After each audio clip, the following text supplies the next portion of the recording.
DPR ನೋಡೋಕ್ಕೆ ಬಂದಿದ್ದಾರೆ. ಇದು ವಿತಿನ್ ವೀಕ್ನಲ್ಲಿ ನಾವು DPR ರೆಡಿ ಮಾಡ್ತೀವಿ, DPR ರೆಡಿ ಮಾಡ್ತೀವಿ. ಆಮೇಲೆ ಕೆಲಸ ಸ್ಟಾರ್ಟ್ ಮಾಡ್ತೀವಿ. ಈ ಸರ್ಕಲನ್ನು ದೊಡ್ಡದಾಗಿ ಒಂದು ಬ್ಯೂಟಿಫುಲ್ಲಾಗಿ ಬೆಂಗಳೂರಿನಲ್ಲಿ ಕಾರ್ಪೊರೇಷನ್ ಇದೆ ಅಲ್ವಾ, ಸರ್ಕಲ್ ನೋಡಿದ್ದೀರಲ್ವಾ, ಆ ಥರ ಮಾಡಬೇಕು ಅಂತ ನಾವೆಲ್ಲ ಯೋಚನೆ ಮಾಡಿದ್ದೀವಿ.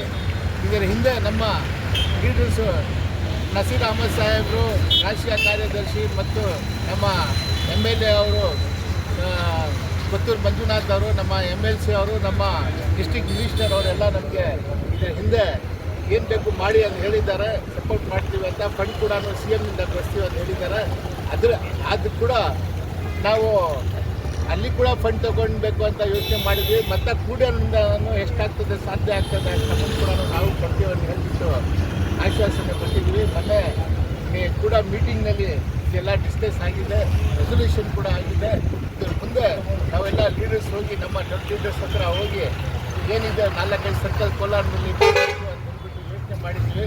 ಇದಕ್ಕೆ ಒಳ್ಳೆ ಬ್ಯೂಟಿಫಿಕೇಷನ್ ಮಾಡಬೇಕು. ಕೋಲಾರಿದು ಒಂದು ಹಳ್ಳಿ ಟೈಪ್ ಆಗಿಬಿಟ್ಟಿದೆ, ಹಳ್ಳಿನೂ ಇಲ್ಲ ಟೌನು ಇಲ್ಲ, ಆ ಥರ ಆಗಿಬಿಟ್ಟಿದೆ. ಅದಕ್ಕೋಸ್ಕರಾಗಿ ನಮ್ಮ ನಸೀರ್ ಅಹಮದ್ ಸಾಹೇಬರು, MLA ಅವರು, ಅನಿಲ್ ಸಾಹೇಬರು, ಇವರೆಲ್ಲ ನಮಗೆ ಏನು ಬೇಕು ಟೌನ್ ಮಾಡಬೇಕು, ಡೆವಲಪ್ ಮಾಡಿ ಅಂತ ನಮಗೆ ಹೇಳಿದ್ದಾರೆ.